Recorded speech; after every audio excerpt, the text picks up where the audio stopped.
किसका होगा चार मीनार, नतीजा आना बाकी है, लेकिन जो रुझान आ रहे हैं वो निश्चित तौर पर बीजेपी के लिए बड़े पॉजिटिव संकेत देते हुए नजर आ रहे हैं। बीजेपी के लिए निश्चित तौर पर इसे गुड न्यूज माना जा सकता है। जिस तरह से 76 सीटों पर अब बीजेपी के कैंडिडेट्स आगे चल रहे हैं, 33 सीटों पर टीआरएस के कैंडिडेट्स आगे चल रहे हैं और एआईएमआईएम यानी ओवैसी की पार्टी के कैंडिडेट सिर्फ 16 सीटों पर आगे चल रहे हैं। हैदराबाद यानी वो जगह जहां पर 40% मुसलमान वोटर हैं, एआईएमआईएम के सांसद यानी असदुद्दीन ओवैसी हैदराबाद से ही सांसद हैं और यहां पर अब बीजेपी का भाग्य बदलता हुआ नजर आ रहा है। इस वक्त बीजेपी सबसे बड़ी पार्टी के तौर पर उभरती हुई नजर आ रही है हैदराबाद के निगम चुनावों में। यह अपने आप में बड़ी बात है और हैदराबाद में बीजेपी का क्या बदल गया भाग्य, यह है सवाल। हैदराबाद के रुझानों में बीजेपी को मिल गया है बहुमत। ये देखिए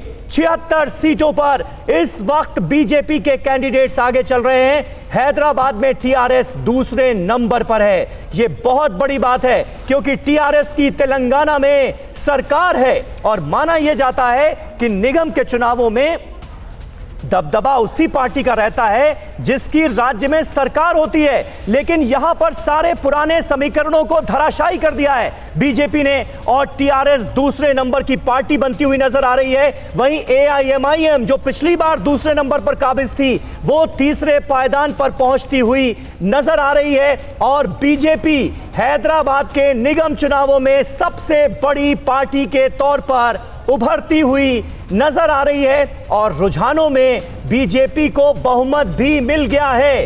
यह अपने आप में बड़ी बात है। शिवांगी, बड़ी खबर, रुझानों में बहुमत मिल चुका है बीजेपी को।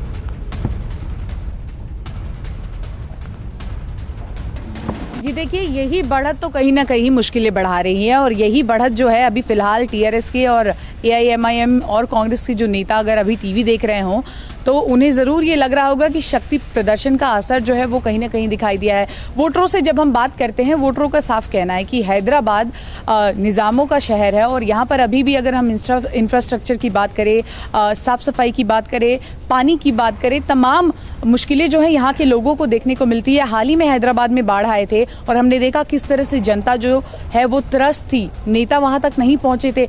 तो कहीं ना कहीं जनता जो गुस्सा थी उनके पास विकल्प नहीं मिल रहा था। बीजेपी ने एक विकल्प उनको दिया है, कहीं ना कहीं विकल्प के तौर पर बीजेपी यहाँ पर नजर आई। इसी के साथ साथ अगर हम बात करें कि हैदराबाद में नगर निगम चुनाव क्यों ज़रूरी है और इसका क्या महत्वपूर्ण है, तो अगर आप महाराष्ट्र में देखेंगे, मुंबई बीएमसी में जिसका दबदबा होता है, कहीं ना कहीं राज्य में उसका एक बहुत बड़ा अहम रोल होता है राज्य सरकार में। अगर यहाँ पर बीजेपी जो है वो थोड़ी भी सीट्स बना लेती हैं, थोड़ी भी सीट्स पिछले के मुकाबले अगर उनको ज़्यादा यहाँ मिलती है तो विधानसभा चुनावों के लिए एक बड़ी तैयारी के तौर पर देखा जाएगा। कह रहे हैं सारे बीजेपी के नेता, यहाँ टी राजा जो बीजेपी के विधायक है उनसे हमारी बात हुई, उन्होंने साफ तौर पर कहा है कि ये एक तरह का टेस्ट ही है, हमारे पास खोने के लिए कुछ भी नहीं है, पाने के लिए बहुत कुछ है। अगर हमारी जो तय सीटें हैं उतनी सीटें तो हमें आएंगी, लेकिन उसके अलावा अगर हमें इस शक्ति प्रदर्शन से तमाम जो नेता यहाँ पर आकर प्रचार करके गए हैं उससे वोटरों का मूड बदलता है और अगर उन्हें एक उम्मीद नजर आती है तो ये हमारे लिए कहीं ना कहीं फायदे का सौदा है। और अब ये देखना होगा कि योगी आदित्यनाथ जो कहकर गए हैं कि हैदराबाद को भाग्यनगर बदल देंगे, नाम बदलने में क्या जाता है, ओवैसी उनको जवाब देते हैं कि आपकी नस्लें बदल जाएंगी लेकिन हैदराबाद का नाम नहीं बदलेगा। तो हैदराबाद का भविष्य क्या होता है, नगर निगम पर कौन राज करेगा, ये थोड़ी देर में पता चल जाएगा। फिक्र आपकी, सोमवार से शुक्रवार रात 9 बजे सिर्फ TV9 भारतवर्ष पर।